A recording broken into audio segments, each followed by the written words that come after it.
মোহাম্মদপুরে অনুমোদন ছাড়াই একের পর এক হাউজিং প্রকল্প, অপরাধ বৃদ্ধিতে ঘন বসতিকে দুষছেন পরিকল্পনাবিদরা। সমঝোতা স্মারক সই হয়, জেনেভায় আজকের আয়োজন বাতিল। সন্ধি নিয়ে তেহরান ওয়াশিংটনের পাল্টাপাল্টি মন্তব্য।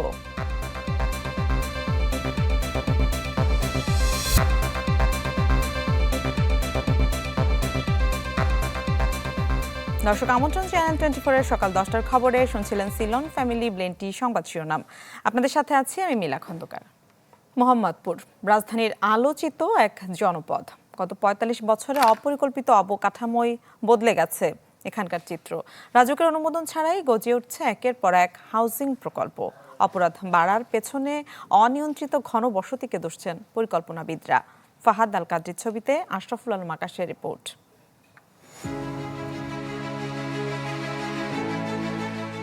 ৮০ দশকের মোহাম্মদপুর।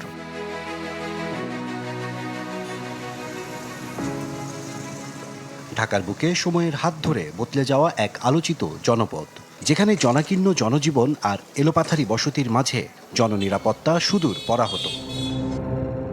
ফলে দিনে দুপুরে ডাকাতি, ছিনতাই আর হত্যার মতো অপরাধের শিকার হওয়াটা এখানে এক নিদারুণ বাস্তবতা। রাত হলে আমরা বাইরে বের হতে একটু অ্যাটলিস্ট গলির রাস্তাগুলো আমরা অ্যাভয়েড করি আর কি। এমনকি দিনের বেলায় তো অনেক জায়গায় অনেক চুরি ছিনতাই এসব হয়। পুলিশকে ফোন দিয়েও তেমন একটা উপকার হয় না, আপনার পুলিশ আসে লেট করে। অথচ ৮ বর্গ কিলোমিটার আয়তনের এই এলাকায় ৬ লাখের বেশি মানুষের জন্য নিরাপত্তায় আছে মাত্র ১৫০ পুলিশ সদস্য। এখানে সমস্ত অপরাধের কেন্দ্রবিন্দু আসলে বস্তি কেন্দ্রিক।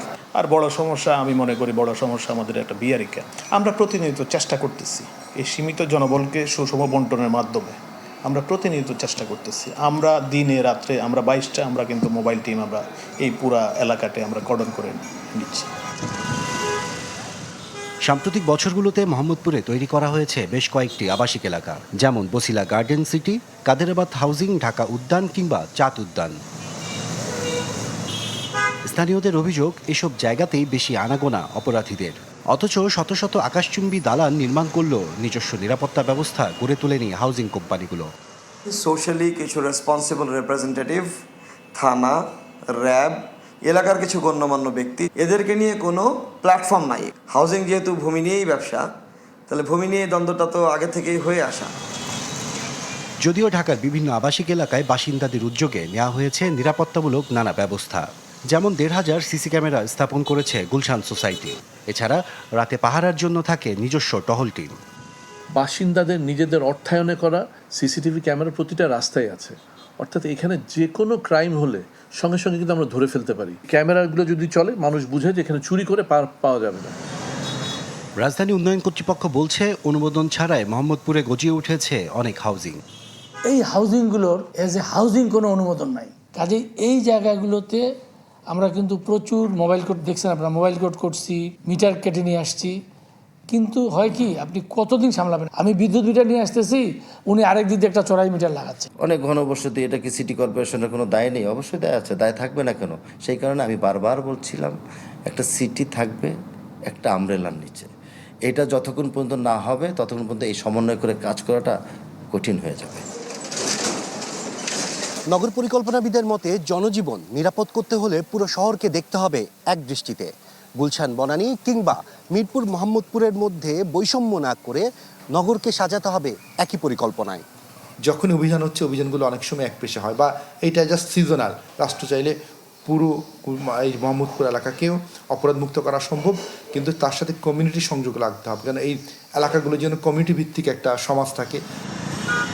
নিরাপত্তা নিশ্চিত না করে ঢাকার ভেতরে আর কোনো নতুন আবাসিক প্রকল্প যাতে গড়ে না ওঠে, সেদিকে কঠোর নজর রাখার পরামর্শ নগর পরিকল্পনাবিদের। আশরাফুল আলম আকাশ, চ্যানেল 24, ঢাকা। ৪ মাস আগে হাতে হাত করা পরিয়ে যে চাঁদাবাজকে নিয়ে মোহাম্মদপুরে মাইকিং করেছিল পুলিশ, জামিনে বেরিয়েই আবারও তাণ্ডব শুরু করেছে সেই ফারুক। সবশেষ কেরানীগঞ্জে একটি কুরিয়ার সার্ভিসে চাঁদার দাবিতে 5টি গাড়ি ভাঙচুর করে আবারও আলোচনায় সে। দোকানে চাঁদাবাজি করতে গিয়ে ভাইরাল হয়ে গেছিল, দেখছেন সবাই? ভিডিও দেখছেন না সব নিউজ চ্যানেলে? আজকে দেখছি ধরা পড়ছে, এই চাঁদাবাজ ধরা হয়েছে। এই চাঁদাবাজ রাজধানীর বছিলায় সিলিন্ডার গ্যাস বিক্রি করে এমন একটি দোকানে চাঁদাবাজির অভিযোগে 4 মাস আগে গ্রেপ্তার হয় ফারুক ওরফে কাল্লা ফারুক। পরে অপরাধীদের হুঁশিয়ার করতে এভাবেই হাত কড়া পরিয়ে এলাকায় মাইকিং করে পুলিশ। অথচ কিছুদিন পর জামিনে বের হয়েই আবারও স্বরূপে ফিরেছে সে।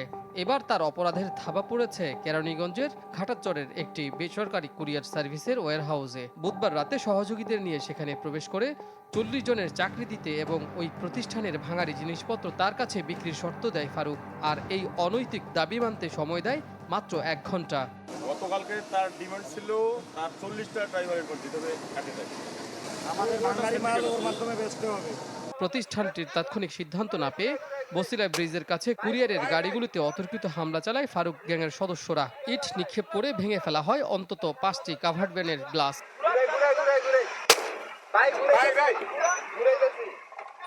তবে এ বিষয়ে আতঙ্কে ক্যামেরার সামনে কথা বলতে চান না কুরিয়ার সার্ভিসটির কর্মীরা। পুলিশ জনসম্মুখে হাতকড়া পরিয়ে ঘোরানোর পরও ফারুকের এমন দুর্ধর্ষ আচরণে চরম আতঙ্কে ভুক্তভোগীরা। পুলিশ ও র্যাব বলছে অপরাধীদের ধরতে কাজ করছেন তারা। অপরাধ সংগঠিত হয়েছে, সেখানে চাক্ষুষ প্রমাণ, সিসিটিভি ক্যামেরার ফুটেজ, তথ্য প্রমাণ আছে, আমাদের যে প্রযুক্তিগত যে তথ্যগুলো সেগুলো আছে। এগুলোই আমাদের জন্য যথেষ্ট, কাজ করার জন্য যথেষ্ট। তো সেগুলোকে নিয়ে আমরা আমাদের কাজকর্ম চালিয়ে যাই। মাসের পর মাস মানে সকল প্রকারের কৌশল প্রয়োগ করে ধরলাম। পুরো বাংলাদেশে সে ভাইরাল, বাংলাদেশ ছাড়া বিদেশেও তার নাম চলে গেল যে মোহাম্মদপুরে বিরাট একজন চাঁদাবাজ ধরা হয়েছে। এবং তাকে কিন্তু ওই যখন ধরে নিয়ে এসে থানা পর্যন্ত আমরা নিয়ে আসলাম, এই সময়ের ভিডিও ভাইরাল বাংলাদেশে, বিরাট চাঁদাবাজ। সেই লোক বের হয়ে এসেই অল্প কিছুদিন ছিল জেলে, বের হয়ে এসেই গতকালকে আবার বড় ধরনের চাঁদাবাজি করছে।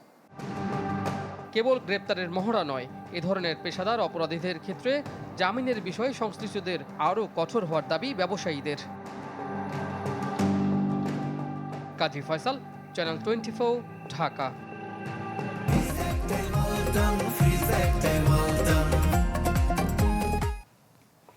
ময়মনসিংহে চাঁদা না দেয় হামলার শিকার এক ব্যাংক কর্মকর্তার পরিবার। এ ঘটনায় একজন গ্রেপ্তার হলেও বাকিরা এখনও ধরা ছোঁয়ার বাইরে। এতে চরম নিরাপত্তাহীনতায় ভুক্তভোগীরা।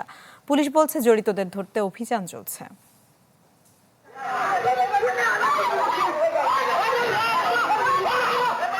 রোববার সন্ধ্যা 6:10 নগরীর ময়নারমোড় এলাকায় হঠাৎ হইচই, মারধর।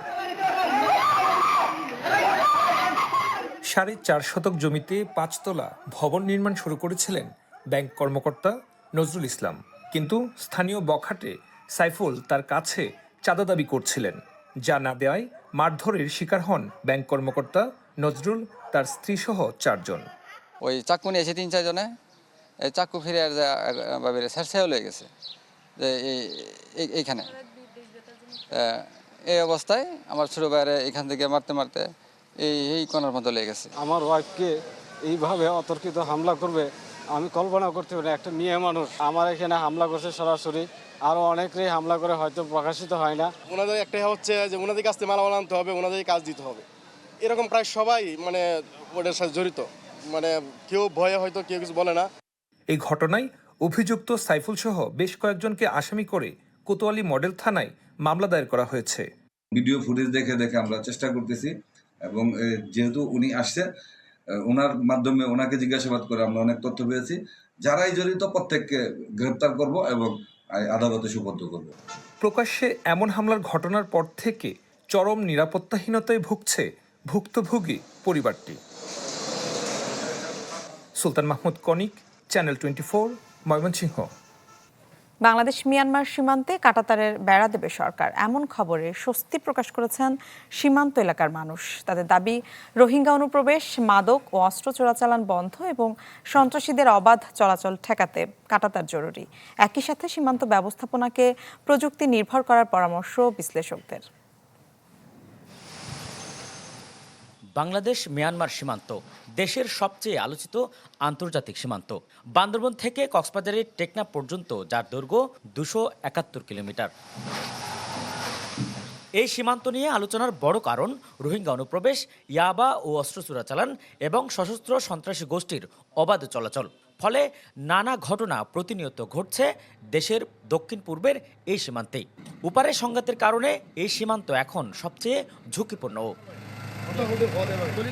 তবে এত দীর্ঘ সীমান্ত হলেও তা এক প্রকার অরক্ষিত, কেননা উপারে মিয়ানমার বেশিরভাগ এলাকায় কাঁটাতার দিলেও উন্মুক্ত বাংলাদেশ অংশ। ফলে বহুমুখী অপরাধ এবং সার্বিক পরিস্থিতি সামলাতে হিমশিম খেতে হয় বিজিবিকে। নিরাপত্তা সংকটে পড়েছে সীমান্তবর্তী বাসিন্দারাও। বিজিবির যে স্বল্প ম্যান পাওয়ার, ওই ম্যান পাওয়ার দিয়ে আসলে এত বড় 271 কিলোমিটার এত বড় বর্ডার নিয়ন্ত্রণ করা অনেকাংশেই অসম্ভব।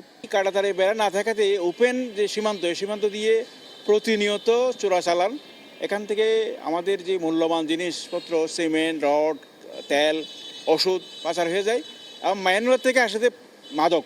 দীর্ঘদিন পরে হলেও সরকার যে উদ্যোগ নিয়েছে সেটা যদি আদতে মৌখিকভাবে না বলে যদি কার্যকর পদক্ষেপ নেয়, তাহলে শুধু কক্সবাজার নয়, বাংলাদেশের সাথে পুরো বাংলাদেশের একটা উপকৃত হবে। তবে দীর্ঘদিন পর হলেও আসার কথা এবার এই সীমান্তে বসবে কাঁটাতার। গত বুধবার সংসদে এমন ঘোষণা দিয়েছেন স্বরাষ্ট্রমন্ত্রী। এটাকে সময় উপযোগী এবং গুরুত্বপূর্ণ উদ্যোগ বলছেন বিশ্লেষকরা। একই সাথে তাদের পরামর্শ, কাঁটাতারের বেড়ার পাশাপাশি সীমান্ত ব্যবস্থাপনায় প্রযুক্তি নির্ভর নজরদারি, কার্যকর গোয়েন্দা তৎপরতা এবং জনসচেতনতা বাড়ানো জরুরি। মাদক ঢুকে পড়ছে, রোহিঙ্গারা অবাধে যাতায়াত করতে পারছে, মানব পাচার, চোরাচালান সবকিছু যেভাবে বৃদ্ধি পেয়েছে, অন্ততপক্ষে কাঁটাতারে বেড়া নির্মাণ হলে কিছুটা হলেও এটা রোধ হবে। অরক্ষিত একটা সীমান্তবর্তী এলাকা যদি আমাদের কাস্টডিতে মধ্যে চলে আসে বা আমরা যদি সেটা একত্রিতভাবে এনজয় করতে পারি, তাহলে এটা তো নাগরিকের জন্য একটা বিশাল সুখবর। আমরা তো আশা করি এটা বাস্তবায়ন হোক, কিন্তু সরকারের পলিসি এবং নীতি নির্ধারকরা যারা আছেন তারা ঘোষণার মধ্যে না রেখে যদি এটা বাস্তবায়ন করেন, তাহলে সেটাই হবে যা জাতির প্রত্যাশা। অবশ্য এর আগের সরকারগুলো বিভিন্ন সময়ে কাঁটাতারের বেড়া বসানোর কথা বললেও বাস্তবে তা হয়নি। তাই এবার বিষয়টি দ্রুত বাস্তবায়নের তাগিদ স্থানীয়দের। আজিম Nihat, channel 24, Cox's Bazar.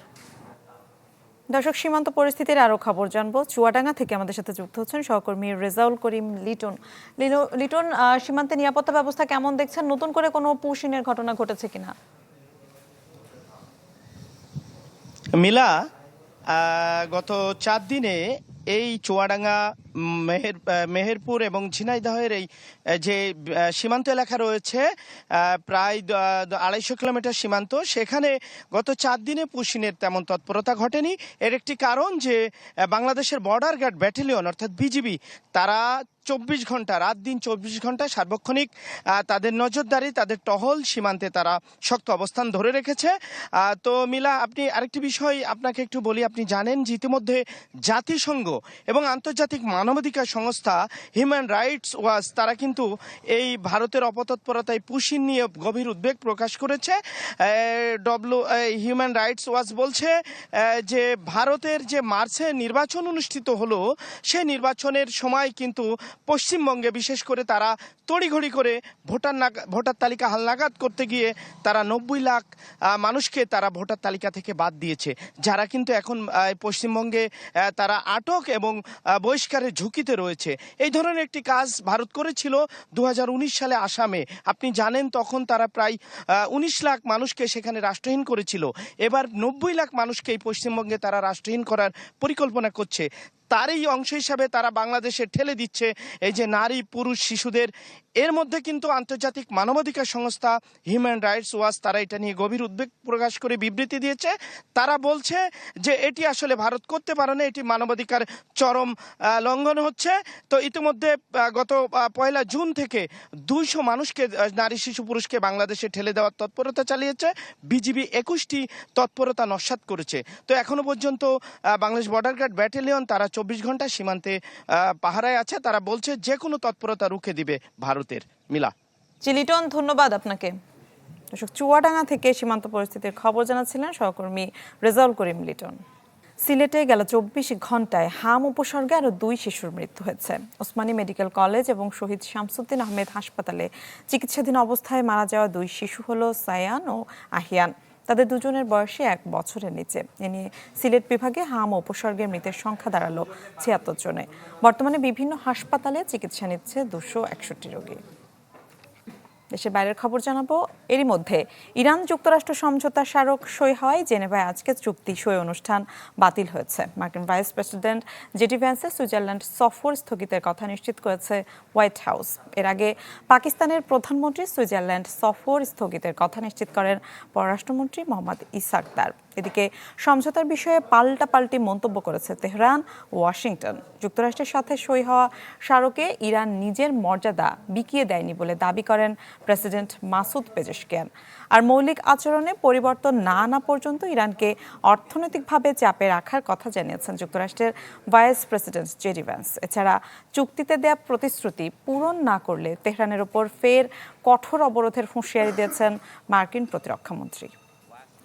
12.5 million barrels of oil went through the Strait of Hormuz. That is a high since the beginning of the conflict.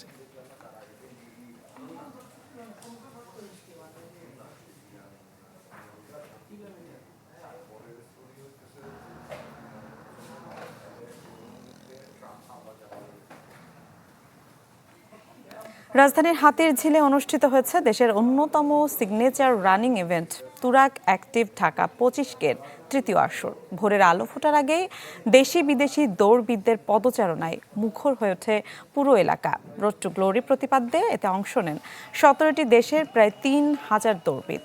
মূল 25 কিলোমিটার ছাড়াও প্রতিযোগিতায় ছিল 10 ও 3 কিলোমিটারের বিশেষ রেস। সুশৃঙ্খল আয়োজনে সন্তোষ প্রকাশ করেছেন রানাররা।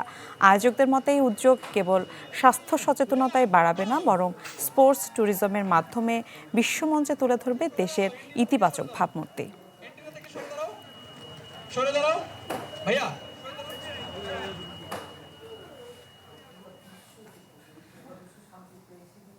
দর্শক, এই ছিল সকাল 10টার খবরে। বিশ্বের যে কোনো প্রান্ত থেকে সবশেষ খবর জানতে ভিজিট করুন আমাদের ফেসবুক পেজ, ইউটিউব চ্যানেল, ওয়েবসাইটে। এতক্ষণ সাথে থাকার জন্য ধন্যবাদ সবাইকে।